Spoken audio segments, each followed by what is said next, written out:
राधे राधे भक्तों, आप सभी भक्तों का एक बार फिर से मेरे चैनल शिवानी की दुनिया में बहुत बहुत स्वागत है।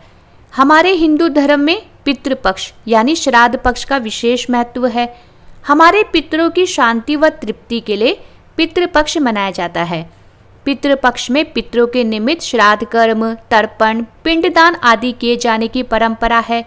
हिंदू पंचांग के अनुसार हर साल भाद्रपद महीने की शुक्ल पक्ष की पूर्णिमा तिथि से पितृपक्ष का प्रारंभ होता है और जो आश्विन मास के कृष्ण पक्ष की अमावस तक रहते हैं।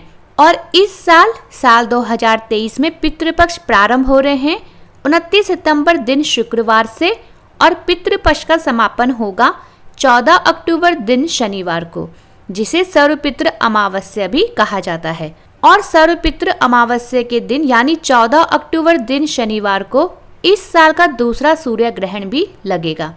पितृपक्ष के ये जो 16 दिन होते हैं वे हमारे मृत पूर्वजों के सम्मान के लिए बहुत ही अच्छा समय माना जाता है।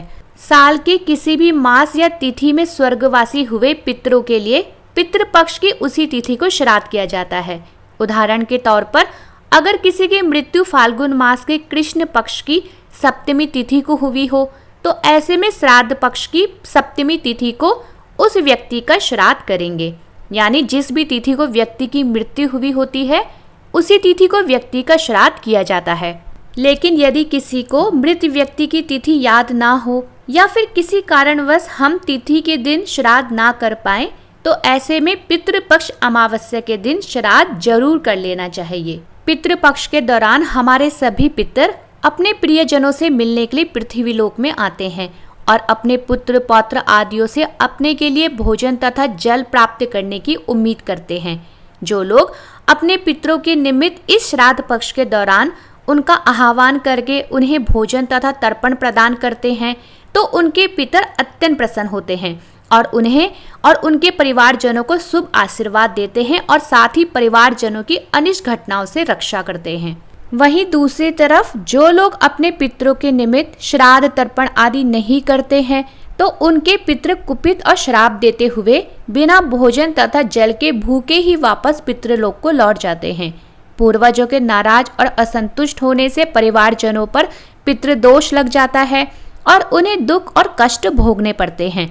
बनते काम बिगड़ने लगते हैं और परिवार के सदस्य रोगी, मानसिक और आर्थिक कष्ट से पीड़ित रहते हैं।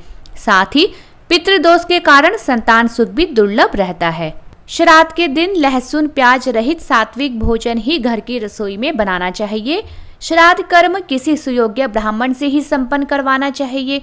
मनुस्मृति और ब्रह्मा वैवर्त पुराण के अनुसार पितरों के निमित्त पिंडदान ज्येष्ठ पुत्र द्वारा या फिर सबसे छोटे पुत्र द्वारा ही किया जाता है। कई ऐसे पूर्वज भी होते हैं जिनके पुत्र संतान नहीं होती है या फिर जो संतानहीन होते हैं, तो ऐसे में उन पितरों के निमित्त आदर पूर्वक अगर उनके भाई, भतीजे, भांजे या अन्य चाचा ताऊ के परिवार के पुरुष सदस्य पितृपक्ष में श्रद्धा पूर्वक उनके लिए पिंडदान, अन्नदान, तर्पण आदि करते हैं तो पीड़ित आत्मा को मोक्ष मिलता है। पितृपक्ष के दौरान घर में सात्विकता का माहौल रखना चाहिए। इस दौरान घर में मांसाहारी भोजन नहीं बनाना चाहिए और अगर संभव हो तो इस दौरान लहसुन प्याज का सेवन भी नहीं करना चाहिए। पितृपक्ष के दौरान हमारे पूर्वज पक्षियों के रूप में इस धरती पर आते हैं, इसलिए इन दिनों गलती से भी किसी पक्षी को सताना नहीं चाहिए। श्राद्ध कर्म के दौरान पूरी श्रद्धा से ब्राह्मणों को दान देना चाहिए।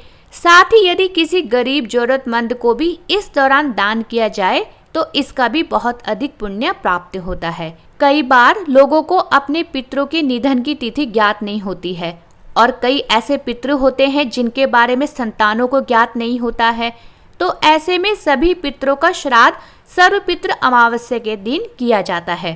ज्ञात और अज्ञात सभी पितृ इस दिन श्राद्ध, तर्पण, पिंडदान, ब्राह्मण भोजन आदि से तृप्त हो जाते हैं।